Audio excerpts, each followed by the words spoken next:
లేకపోతే అమ్మైనా అన్నం పెట్టదన్నట్టుగా, కోరకపోతే దేవుడైనా కూడా వరం ఇవ్వడు అన్నట్టుగా, పిటిషన్ వేయకపోతే, న్యాయస్థానంలో మీరు నిలబడకపోతే న్యాయం కూడా దక్కే పరిస్థితి కూడా ఉండదు.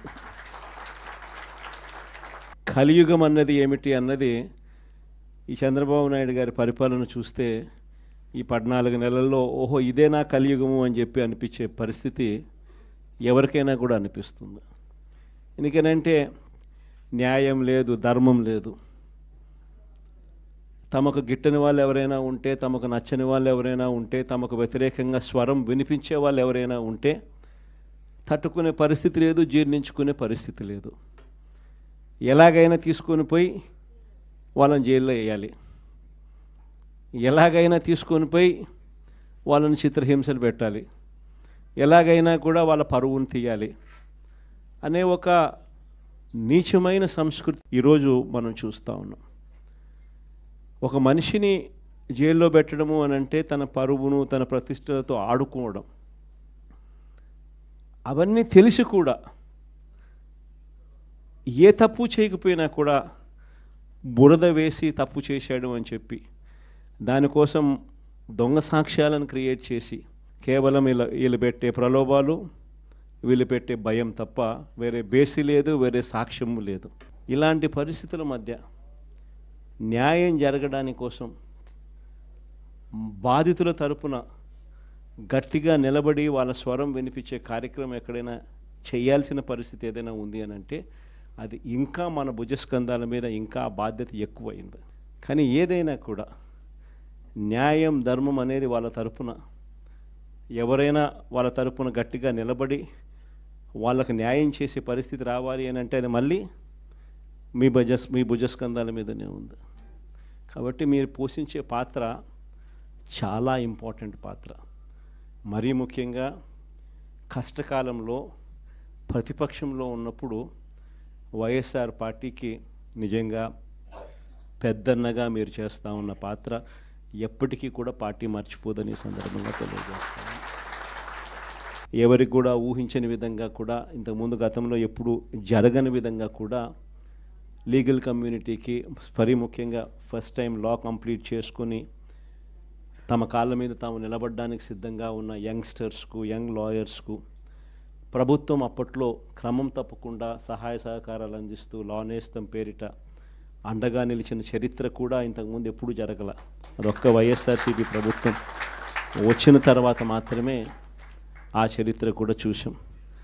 అలాంటి పరిస్థితుల నుంచి నిజంగా అట్టడుగు వర్గాలకు తోడుగా ఉండాలని చెప్పి కార్యక్రమంలో భాగంగా ఏకంగా జీపీలు, ఏజీపీల నియామకంలో కూడా ఏకంగా 52% రిజర్వేషన్లు ఇచ్చి అట్టడుగు వర్గాలకు కూడా మంచి చేయాలి అని చెప్పి ఆలోచన చేసిన పరిస్థితులు కూడా గతంలో ఎప్పుడు చూడాల.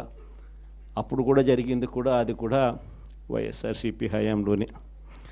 న్యాయవాదులకు సంక్షేమ నిధి కోసం 100 కోట్ల రూపాయలు వాళ్ళకు కేటాయింపులు చేసి అందులో 25 కోట్ల రూపాయలు ఖర్చు కూడా ఎప్పుడైనా జరిగింది అని అంటే అది కూడా వైఎస్ఆర్సీపీ ప్రభుత్వ హయాంలోనే. న్యాయవాదుల సంక్షేమ నిధికి కాకుండా ఇన్సూరెన్స్ పథకానికి కూడా 1/3 వంతు వాటాను కూడా ప్రభుత్వమే చెల్లించిన పరిస్థితులు కూడా ఎప్పుడైనా ఉన్నాయి అని అంటే అది కూడా వైఎస్ఆర్సీపీ ప్రభుత్వంలో. ఇవన్నీ కూడా దేవుడి దయతో ఇవన్నీ కూడా అప్పట్లో గర్వపడే విధంగా న్యాయవాదులందరికీ కూడా మనం మంచి చేశాము అని చెప్పి గర్వంగా పార్టీ చెప్పుకునే విధంగా కూడా చేయగలిగాం. కానీ ఈసారి మాత్రం మీ అందరికీ ఇంకొక కొత్త విషయం చెప్తా. జగన్ 2లో, వైఎస్ఆర్సీపీ 2లో చూస్తూ 1.5 సంవత్సరం అయిపోయింది. కళ్ళు మూసుకొని కళ్ళు తెరిచేసరికి ఆ మిగతా 3 ఏళ్ళు కూడా అయిపోతాయి. ఆ 3 ఏళ్ళు అయిపోయిన తర్వాత వచ్చేది మాత్రం ఈసారి ఖచ్చితంగా మన ప్రభుత్వమే వస్తుంది. ఎందుకనంటే ఇంతగా మోసాలు చేసిన పరిస్థితి, ఇంతగా అబద్ధాలు చెప్పిన పరిస్థితి బహుశా ఈ రాష్ట్ర చరిత్రలో ఎప్పుడు కూడా మనం చూసి ఉంటాం. చివరికి లాయర్లకు కూడా మోసం చేసిన పరిస్థితులు కూడా మనం చూస్తూనే ఉన్నాం. సూపర్ 6లు సూపర్ 7లు అనేటి గాలికి ఎగిరిపోయినాయి.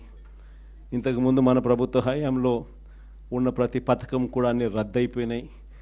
వీళ్ళు చెప్పిన హామీలన్నీ కూడా మోసంగా మిగిలిపోయిన పరిస్థితుల మధ్య ఒకవైపున అన్ని అబద్ధాలు మోసాలుగా కనిపిస్తూ ఉన్న పరిస్థితులు ఒకవైపున ఉంటే, మరోవైపున వ్యవస్థలన్నీ కూడా పూర్తిగా దిగజారిపోయిన పరిస్థితులే కనిపిస్తూ ఉన్నాయి.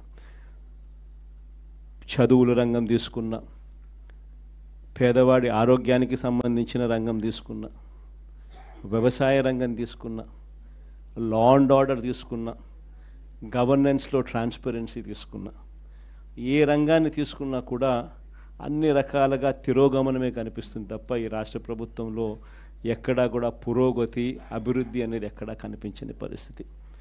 మరోవైపున విచ్చలవిడి కరప్షన్, ఎక్కడ చూసినా కానీ కరప్షన్ అనేది మామూలుగా లేని పరిస్థితిలో ఈరోజు చూస్తూ ఉన్నాం.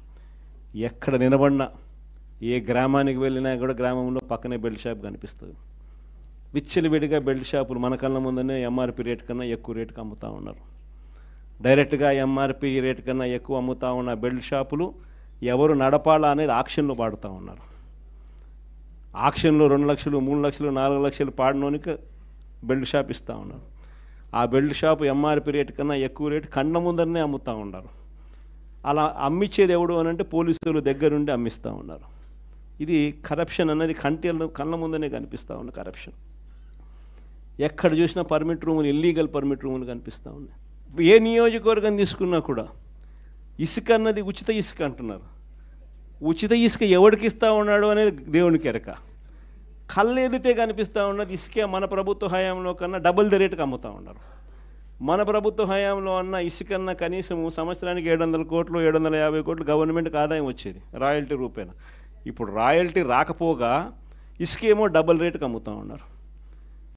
ఏ నియోజకవర్గం తీసుకున్నా కూడా పేకాట క్లబ్బులు దగ్గరుండి నడిపిస్తూ ఉన్నారు ఎమ్మెల్యేలు, క్యాండిడేట్లు. పోలీసులు దగ్గరుండి ఆ పేకాట క్లబ్బులకు ప్రొటెక్షన్ ఇస్తూ ఉన్నారు. ప్రతి పేకాట క్లబ్ నుంచి నీకింత నాకింత అని పంచుకుంటా ఉన్న కరెక్ట్. ఎన్ని కళ్ళ ముందరే కనిపిస్తూ ఉన్న కరప్షన్. నేనేం వెరైటీ అని చెప్పడం. కాంట్రాక్ట్లు ఇస్తే అమరావతి మామూలుగా 4,000 4,500 రూపాయలు కడితే బ్రహ్మాండమైన హైదరాబాదు, బెంగళూరు లాంటి ప్లేస్లో కూడా 5 స్టార్ లాబీతో ఫ్లాట్లు నిర్మాణం 4,000 4,500 రూపాయలు పెడితే బ్రహ్మాండంగా కడతారు. కాస్ట్ ఆఫ్ కన్స్ట్రక్షన్ 4,500 రూపీస్ దాటదు. అమరావతిలో కాస్ట్ ఆఫ్ కన్స్ట్రక్షన్ 10,000 9,000. కళ్ళ ముందరనే మొబిలైజేషన్ అడ్వాన్స్. ఇంతకుముందు లేదు మొబిలైజేషన్ అడ్వాన్స్, ఇప్పుడు మొబిలైజేషన్ అడ్వాన్స్ ఇస్తున్నారు. అంటే పన్ను చేయకమునిపే 10% మొబిలైజేషన్ అడ్వాన్స్. మొబిలైజేషన్ అడ్వాన్స్ 10% ఇస్తున్నారు, అందులో 8% తీసుకుంటా ఉన్నారు. కళ్ళ ముందర కనిపిస్తూ ఉన్న కరప్షన్ ఇవన్నీ. పీపీఏలు ₹4.60. మన హయాంలో ₹2.49 మనం పీపీఏ చేస్తే నానా యాగి చేసినారు. ₹2.49 అనేది రాష్ట్ర చరిత్రలో ఎప్పుడు జరగల. దేశ చరిత్రలో కూడా అతి తక్కువ ధరకు మనము ₹2.49కే పీపీఏ చేసుకున్న పరిస్థితులు. అలాంటిది వెన్నుదట్టి ప్రోత్సహించాల్సింది పోయి అప్పుడు కూడా మన మీద బురద జల్లినారు. తీరా వాళ్ళు వచ్చిన తర్వాత పరిస్థితి ఏంటి అంటే ₹4.60 పీపీఏ కళ్ళెదితే. ఇవన్నీ నేను ఎక్కడా కూడా కంటి ముందర కనిపించే కరప్షన్ మాత్రమే చెప్తా ఉన్నా. నియోజకవర్గంలో ఏ నియోజకవర్గం అన్నా తీసుకో, ఆ నియోజకవర్గంలో మైనింగ్ జరగాలన్నా, ఆ నియోజకవర్గంలో మట్టి గ్రావెల్ జరగాలన్నా, ఆ నియోజకవర్గంలో ఎవరైనా పరిశ్రమ నడుపుకోవాలన్నా ఎవరైనా కూడా నడుపుకునే పరిస్థితి లేదు. రావాలా, ఎమ్మెల్యేతో మాట్లాడుకోవాలా, ఎమ్మెల్యేకి ఇంత డబ్బు ఇవ్వాలా. పోలీసులు దాని దగ్గర నుండి సహకరిస్తారు. ఎమ్మెల్యే ఇంత తీసుకుంటాడు, పైకి ఇంత పంపిస్తున్నాడు. కళ్ళ ముందర కనిపిస్తూ ఉన్న కరప్షన్ విడిగా జరుగుతూ ఉంది. ఇలాంటి నేపథ్యంలో ఇంత మంచి చేసిన మనకే ఈ పరిస్థితి ఉన్నప్పుడు మరి ఇన్ని అబద్ధాలాడి, ఇన్ని మోసాలు చేసి, ఇంత దారుణమైన పరిపాలన చేస్తూ ఉన్న వీళ్లకు పరిస్థితి రేపొద్దున దేవుడు, ప్రజలు కంతే ఎక్కడ పడతారో నేను వేరే చెప్పాల్సిన పని. ఈ జగన్ 2లో మాత్రం ఖచ్చితంగా ఎవరైతే పార్టీ కోసం చేసినారో ఈసారి ప్రతి ఒక్కరిని కూడా మర్చిపోకూడదు, డేటాబేస్ క్రియేట్ చేయండి అని చెప్తాను. ఈ డేటాబేస్ ఆధారంగానే రేపొద్దున ప్రతి ఒక్కరికి కూడా గుర్తింపు అనేది ఉంటుందనేది ఈ సందర్భంగా ఖచ్చితంగా తెలియజేస్తాను.